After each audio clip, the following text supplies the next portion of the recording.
We are continuing our series today on practical teachings from the Bible about life. Practical teachings, tangible things that you can do in your life to better reflect what God has for us, the set of Christian ethics that He has for us. And I got to be honest here, I got a complaint. I don't know why I couldn't have gotten something easy like marriage. All you have to do is mirror the covenantal love of Christ to an extremely fallen human until one of you dies. Like, that's easy, right? I know, that's so simple. But instead, today we're talking about jobs and money. So it'll be a nice, fun topic, a nice, light-hearted conversation for the next little bit. And in all seriousness, I want to give a couple of disclaimers here. And the disclaimer, first one here, is that I am going to step on some toes today because in preparing this, it stepped on a lot of mine. So get your toes ready. If it's yours that are being stepped on, feel free to get up and pretend you're going to the bathroom. It's down the hall there. If you're gone for a long time, we won't judge you or think anything of it. But yeah, there will be some things that are uncomfortable today. And the second thing I want to disclaim here is when I speak up here, it's in the authority and gifting of the Spirit, and I take that really seriously because there is a weight to what we do up here. We receive a harsher judgment just by virtue of standing up here to teach. And today there are going to be a few places where I have to pull back and say, I don't know what the answer here is. I can't be authoritative here because I don't know what it is here. And there's going to be a couple places where, to paraphrase Paul in one of his letters, I'm going to say this is just me spitballing. This is just me seeing how I can try to live this out in my life. Also, this may be a little long, so does anyone need to go to the bathroom yet? All right, so today, jobs and finances, and I want to have us get a couple of baselines, some baselines here for what we're going to talk about. The first biblical baseline is that we as believers, we as followers of Christ are to be generous. That's going to underline everything we do. When we talk about jobs, when we talk about finances, we are to be generous. And unless you just walked into the door for the church for the first time, unless you're confused as to what this sort of gathering is, you've heard this. So we're not going to blaze any new trails here. We're not going to talk about like the particular ways we should be generous today, but know that this is a primary principle of Christian ethics. Followers of Christ are to reflect Christ's generosity. Just as He gave Himself for our salvation, we are to give of ourselves physically, spiritually, monetarily for the world. And this is especially true within the church. We as a church body are to be especially generous towards each other in the church. That from the founding of the church, that was a fundamental principle that believers took care of each other. So I hope that you feel that in this community. If you don't, reach out to somebody. Say, I have a need, and we'll talk about there. There's some passages in your handout today if you'd like to read more about this topic. And that's something I'd encourage you to dive into. What is Christian generosity? How does it express itself? And another baseline here that we have is that we as believers are to be productive. You will work. Whether it's at a job, whether it's at home, whether it's for your own job, you will be productive. That's a baseline. Why? Practically because you have to have at least some money. Life kind of requires that. But there's also this idea that as believers, we are to be working just as God is working. God is not a lazy God. He is an active God. Paul really dives into this in his letters, and Paul does not mince words as he often does. He notes that we are to be productive in order to provide for our families, and really makes it clear we need to be providing for our families. And in response to an issue in the early church where people found out that, hey, the church is really generous to its members, people would show up and they would not work because the church was really generous to its members, and they would just come and get handouts. And Paul drives home saying, hey, this is not how believers, how followers of Christ are supposed to be. And if you don't work, you don't get anything. You don't get a handout here. So, baseline one, we are to be generous, but we are also to be productive. So these things are framing our discussion today as we talk about jobs and finances. And there's also one more concept that we need to frame our discussion here today. And that's our reality. We are rich. Really, really rich. And yep, all of us in here. All of us in here. And I know you guys are going to come up to me and be, I'm not rich. Have you seen my bank account? And you're going to pull up your statements on your phone and it's going to have 3 overdraft charges. And I'm going to still tell you, you are rich. Let's do something fun here. All right. So the median household size in the U.S. is still 2 adults, 2 children. So we're going to look at that. And we're going to look at a couple of annual incomes. So if you have 2 adults, 2 children, or however your household is, 4 people, and you have a household income of $50,000, like honestly, that's not that much anymore, right? For 4 people, $50,000, guess what? You are in the richest 16.7% of the global population. You are better off than almost 85% of the world. 8 billion people on the planet. You can do the math there, but you're better off than about 6.5 billion of them. You have a higher standard of living. 50,000, which like I say is not that much. The median income for a household of 4 in the US is 75,000. That puts you basically in the top 10% of the global population. 75,000. That's the median income in the US for a household of 4. You have a lot of money. What if you have a median household income of 125,000? Congratulations, you are richer than all but 4.7% of the global population. We are already rich. Our baseline is rich. Those parts of Scripture that talk about rich people, it's all of us in this room here. And I know, I hear what you guys are all going to come running up to me after the message and say, wait, it's not me, or wait, look at all my debt. I'm not rich. I have student loans. I have this, I have that. And we'll address that later. But you're rich. And some of you who paid attention in economics class are going to ask about cost of living. You're going to say, wait a second, it's expensive to live in America. And I will tell you that this is actually calculated based on purchasing power parity, which is a fun economics term that says they look at how much something costs in America versus how much it costs in Botswana and adjust accordingly. And even with that calculation, you're still rich.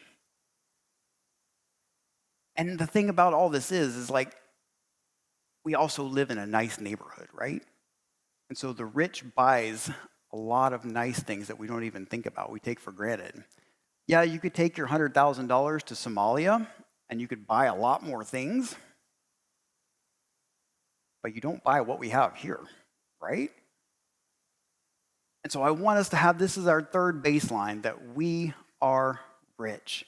And so hear this is not a call not to work hard, because we'll talk about work, not to take a vow of poverty. We're not Franciscans or anything like that, but just to have this mindset that if we are spending our lives focusing on money, we're not doing so trying to get rich because we're already there.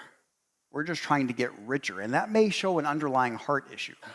It may show that we have some contentment issues, or we're just hoarders even. We are the ones that Jesus talks about, that James talks about, and so live with that in mind. All right, 3 baselines. We are to be generous, we are to be productive, and we are rich. So let's dive into what the Bible talks about jobs. Christ's teachings on jobs is very insightful. You can see it up here on the slide. Oh, it's gone. This is the sum total of Christ's teaching on jobs there.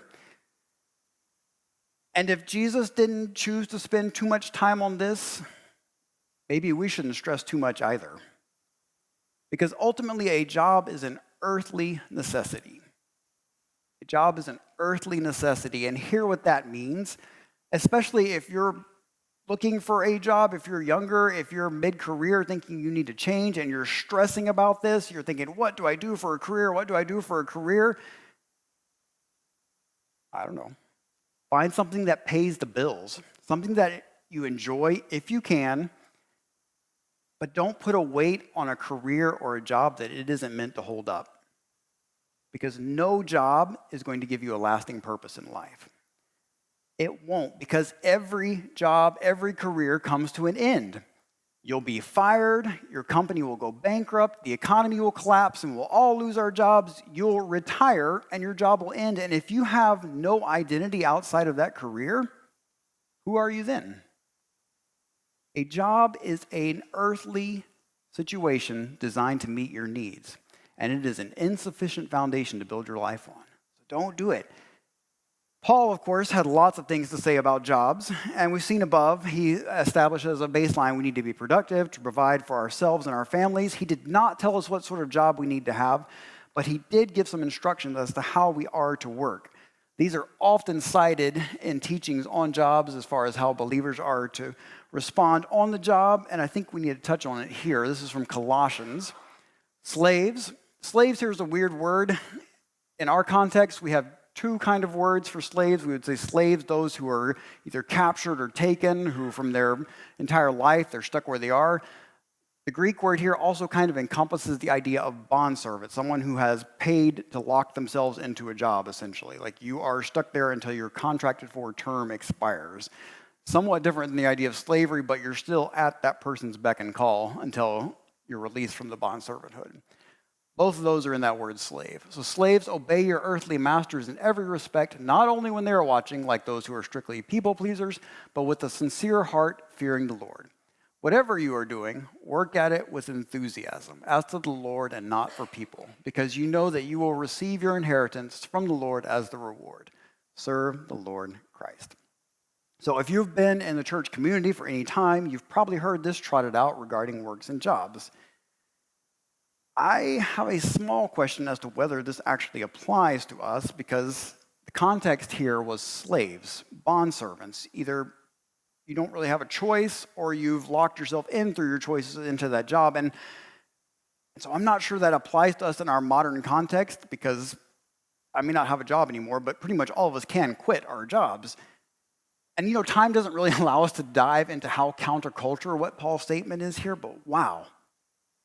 Paul is saying, hey, for all of you guys that don't have a choice at what you're doing, you may not want to do this, but do it well anyway. How revolutionary is that Paul is saying, hey, you guys who are in literal bondage here, still do a good job. But that's not what we're talking about today. And so if we do apply this to ourselves, if we say, well, I'm going to go ahead and take this in and apply it to ourselves, what precepts do we take from this in doing our jobs? Can you bring that back up? I'm sorry. There's 3 things I want us to pull out here real fast. The first one is to not slack. Obey your earthly masters in every respect, not only when they are watching, like those who are strictly people pleasers, but with a sincere heart. That one's easy. Do your job well, even if no one's watching you do it. Enthusiasm, look at that. Whatever you're doing, work at it with enthusiasm.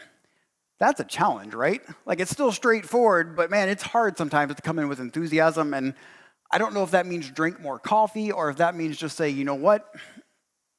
I'm going to do the best I can today, even though I don't want to be here, and I'm going to fake it until I make it, so to speak. I'm going to push through this and do the best I can. So you're going to not slack, you're going to work with enthusiasm, and then you're going to do it as to the Lord and not for people.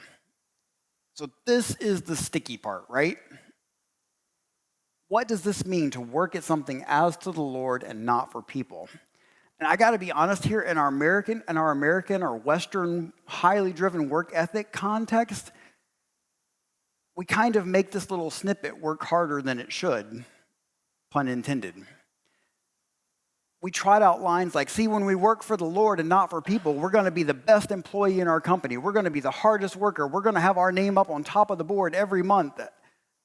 And I don't think that's what this means, because Paul is not intending for you to be number 1 on the chart every month when he says, as to the Lord and not for people. Paul's not making the point that if we don't work our butts off every single day, that God's going to go out of business. He's saying something else here, and he's saying that we are going to have people over us. Look at the context again. Slaves, obey your earthly masters in every respect, as to the Lord and not for people. We're going to have people over us that are real stinkers sometimes. We're going to have people over us that are really great people sometimes. And in either case, good, bad, we have a job that we need to do without slacking in with enthusiasm in it. That is what I would say that Paul is suggesting here, as to the Lord and not for people. It's not a call to always be grinding out so you can be the very best at something, because ultimately we have to consider something else, and that is our priorities. That is our priorities, because the only thing more limited than money that most of us need is time. And we have competing priorities for our time. And I want to establish a baseline here that work is not your highest priority. Work is not any of you in this room's highest priority. You have higher priorities than this. And if you spend your life focused on being the top worker, on winning the prize, winning all the charting awards, you're going to neglect other areas necessarily. You will neglect something that's not your number one priority. So do a good job. Be known for your quality. Be known for your work. But don't live your life for your job. Instead, may I suggest that we need to work in such a way that our priorities align with His. We need to work in such a way that our priorities align with His. So, you're at your job, you have money coming in and going out. How are we to handle that money? And now we come to the finances part. Jesus talked a lot about money, and of course, as He always does, He sums it up in just a few sentences better than I ever could, and I'm going to spend 30 minutes when I should just be giving you guys this on a card and sending you on your way. This is from Matthew 6, and He says, "Don't worry, saying, what are we going to eat, or what will we drink, or what will we wear? Because the unconverted pursue these things, and your Father knows that you need them. But above all else, pursue His kingdom and righteousness, and then all these other things will be given to you as well." Seek first, above all. That is what we are to pursue. That is our priority. This is what should capture our attention because everything else is secondary. And Jesus zeroes in here on the question of prioritization. You have to have some level of money. Jesus doesn't discount that. Jesus doesn't say, don't worry and don't even think about it. He's saying, we know. We've got this. Your Father knows that you need them. But is the money, is the means to achieving these things capturing your heart? Is it capturing your attention? Because ultimately, money is a tool. Money is a tool. And no matter how much or how little you have, it's still just a tool. But money is a weird tool in that it will master you if you don't master it. Money will take control of you if you are not absolutely controlling it. One of the easiest and slipperiest slopes towards losing control is here, and it's debt. It's debt. Paul, in his typical fashion, does not mince words, and he says, "Owe no one anything except to love one another, for the one who loves his neighbor has fulfilled the law."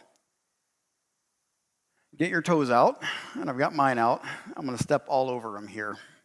This is one of those wonderful little asides that Paul just writes, and it raises so many questions. Hey, wait, hey, hang on, Paul. Owe no one anything? Like, actually no one? Like, no one at all? I can't owe anybody money? It seems so simple a principle, and yet our whole financial system is debt-based, literally. Like, our entire economic system is literally debt-based. Like, I don't know if you realize that, but it is.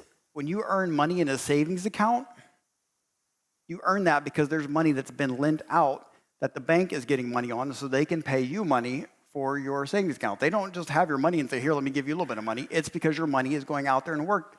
If you own a business or if you've worked for a large company, usually the most efficient way to capitalize your business is through debt. We incentivize debt. You get tax benefits for debt that you don't get for other things.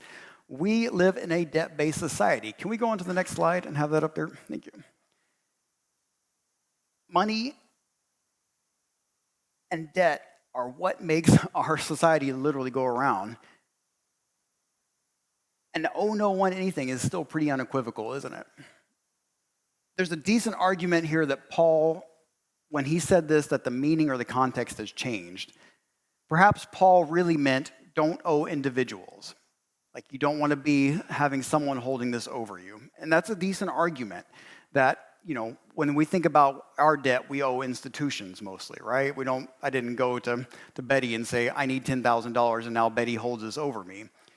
Perhaps Paul meant that. Maybe the context is sufficiently different because basically from Roman times on, debt worked a lot differently. Nowadays, if you get too far in debt, you declare bankruptcy or maybe they repossess your car. Up until the 1800s, if you got too far in debt, they would repossess you.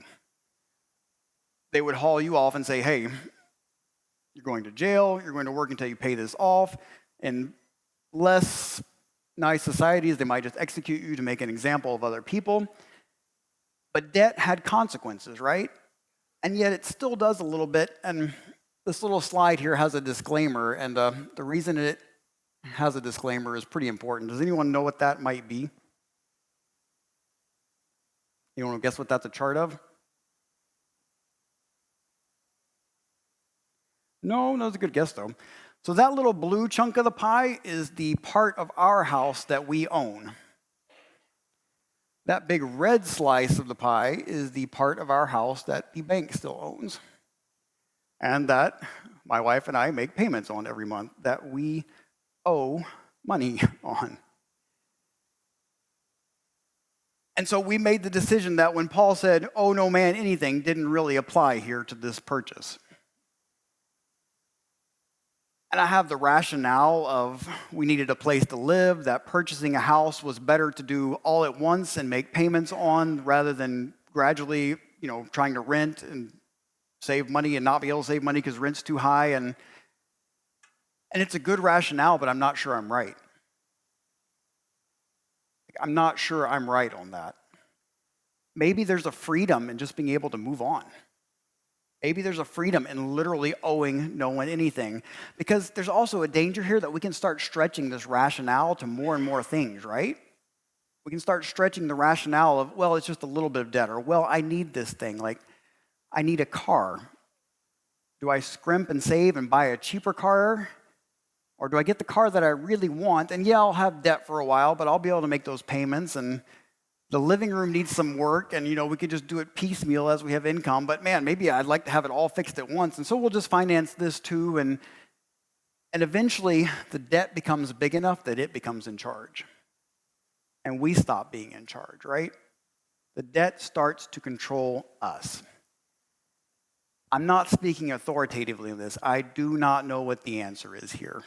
I do not know what the answer for our modern society is. But I will tell you this, at some point, debt will become your master if it's not controlled. And I need a heart check here regarding debt and lifestyle, because if God calls us to a drastic life change, if he says, get up and leave your job, if he says, get up and move places, get up and go to somewhere outside your normal realm, and you can't do that because of debt, if you can't do that because you can't quit your job because you won't be able to pay your bills, then it's not us that's in control anymore, right? It's not us directing our lives, it's the debt. We're no longer in control, and debt has us mastered. And money is a terrible master, but an excellent servant. Bathroom's still right down the hall if anybody needs it. Jesus talked on money a lot. Told some amazing stories, his parables on money, and there are two in particular that I want us to look at today. Two that are really insightful for our situation. The first one is what I call the barns builder guy. You guys have the passages in your handouts here. This one's found in Luke 6:12, and it's a really great story, a short one here. Someone comes up to Jesus and says, "Hey, Jesus, tell my brother to give me some of the inheritance. It's only fair that he does this." And Jesus says, "I'm not the judge of this." And he tells this guy a story. He says, there was a guy who was already rich. He was already rich, and his land produced a bumper crop that year. He had stuff coming in out the wazoo. He couldn't contain it all. And so he thought to himself, what should I do? I have no place to stick all my crops that have come in. And this guy who's got all this coming in says, I know what I'll do. I'll tear down all my old barns, and I'll build bigger, newer ones. And there I'll store all my crops. And I will say, wow, I'm doing great. I have plenty of goods stored up for all the rest of my life, many years to come. I'm set. So I'll relax, eat, drink, and celebrate. And in the story, this is a story, God says to the man who's made all these plans, you goober, this very night, your life is coming back. Your life is demanded back from you. And what's going to happen to all your preparations? What's going to happen to all your wealth? The point here is not, don't miss this, the point here that is not that Jesus is saying don't plan for the future. That's not what Jesus is saying. Jesus is not saying don't work hard. Jesus is not saying don't harvest your crops. Jesus is saying don't live like you're owed a future. Don't live like all these things you're piling up are what's going to be your future. Don't live like all these wealth and riches that you're getting are going to provide you the security, because we can't find peace in those things. They are not enough to find peace. The things we accumulate cannot and will not provide the security that we need to live. That's found in one place, in Christ. So prioritize the things that you have appropriately, the money you have appropriately, which is to say, at a low priority, a low value. Because ultimately, if you guys take anything from this, what I'm trying to get into my heart and life here is that money is only and ever a means to an end. Only and ever a means to an end. And what end is that? Jesus told another story. This one, well, let's talk about the story here. It's often called the shrewd manager or the wise manager or the unscrupulous manager, and it's a fun story. There was a rich man, again, but this time the rich man was someone who had a manager over all his accounts, all his assets, and he was told that, hey, your manager, he's been messing you over. He's been wasting your assets. He's been unfaithful, dishonest in his dealings with your assets. So the rich man calls the manager into him, says, what is this? What are you doing? Give me your books, turn in your accounts. You're done. You're out on the street. You're fired. And then the manager of this says to himself, oh no, I'm caught. What do I do? I'm fired. The master's taking my position away. I'm not in shape for manual labor. I'll be too embarrassed to be out on the street begging. What do I do? And so he comes up with this idea. I know what I'll do so that when I'm kicked out of my job, when I'm put out of this management position, people will welcome me into their homes. So he starts contacting his master's debtors one by one. He tells the first guy that comes in, hey, how much do you owe my master? Bring your bill. And the man says, I owe 100 barrels of olive oil. He says, all right, scratch that out. Put 50 instead. Go on your way. Then he says to another, and how much do you owe? 100 bushels of wheat. And he says, all right, scratch that out. Put 80. Stamp. This is official now. Go on your way. And when he does all this for each of the debtors, the master commends the dishonest manager because he had acted shrewdly. He had been clever. This is one of my absolute favorite parables because none of us know what this means.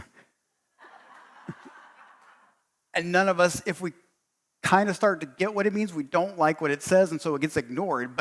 And honestly, we should have like a whole different sermon on this to really unpack what it is. But in all these things, the point here is that we are to use the means that we have to accomplish the ends that we want. We are to use the means that we have to accomplish the ends that we want. Jesus drives this home after he tells the parable because the manager here, the dishonest guy, he understood that money was a tool. And he understood how to use it well. He used it to ingratiate himself with his master's debtors. He prepared the way for himself. And the rich man, the owner, commends him. Yeah, you hosed me again, but I respect the hustle. I respect that you knew how to use these assets. And Jesus says for us as believers to do this. Use your money, use the resources you have as a tool. Use it to build relationships. Yeah. And again, this is a good point. Like in a parable always stands for the point that Jesus is making. A parable is not an allegory where every single thing has a meaning and you try to suss out, oh, wait, who's the manager here? Are we the manager? Is God the manager? A parable stands for the point that Jesus is making. And the point Jesus is making here is that you've been given tools at your disposal. Use them. Don't be afraid to use them. Don't hoard them. Jesus makes some weird statements here, but he says use unrighteous wealth to build friendships for yourself that will last for eternity. Use the money you have to make a difference in people's lives, to build bridges, not destroy them, to be of benefit to those around you. Money is a tool. And it's an effective tool, but when it becomes more than just a tool, when it becomes the end goal in itself, it becomes something harder to control and harder to contain. As Jesus is explaining this parable, he finishes with one of the most stark truths in Scripture, and it's a super stark truth for all of life here. You cannot serve two masters. What does Jesus mean by that? Is you cannot equally prioritize multiple things. You cannot do it. You will try and you will fail. You cannot. We are limited in our capacity. Jesus isn't saying, oh, you're weak, you can't prioritize two things. No, Jesus is saying it is an impossibility for you to do this. Like, reality does not work this way. You cannot equally prioritize two things. You start making a choice, and you make another choice, and the choices of what you've prioritized start to determine the outcome of your life. They start to determine the course of your life. And eventually, you prioritize one thing. You love one thing, and the other gets treated with contempt. It gets ignored. You love the one, and you hate the other. You sideline it. We sang earlier, your way is better, God. Your priorities are better here. We will love one, and we will just eventually ignore the other. So what are we to take from this? What is it we're to do with all this? Work hard, but keep work in its proper priority and its proper place. Use your money well. What I'm saying today is not saying don't strive for a pay raise. I'm not saying don't try to get a better job. I'm not saying don't try to get a better house or an easier life, but I am telling you that all of those are insufficient things to live for. They cannot be your number one priority. Because when we do live for them and love them too much, they inevitably take over. Can't stop it. It will eventually become what you live for. And we'll miss out on something bigger than that, the kingdom. I don't have all the answers here. I don't know what all we're supposed to do. And so I can't tell you what to do in every situation. Don't bring your bank account up here and say, what do I prioritize here? Because I'm trying to make it as best I can in a life that reflects God's priorities, not bank account building. Because these are the stakes. We can't serve two masters. We will love one and start to hate the other one. And I do not want to get to the end and have to say that I love something, that I loved anything more than him. Father, give us that heart. Give me that heart that money becomes not a source of security, not a number in a bank account, not a retirement account that I say, hooray, I've made it.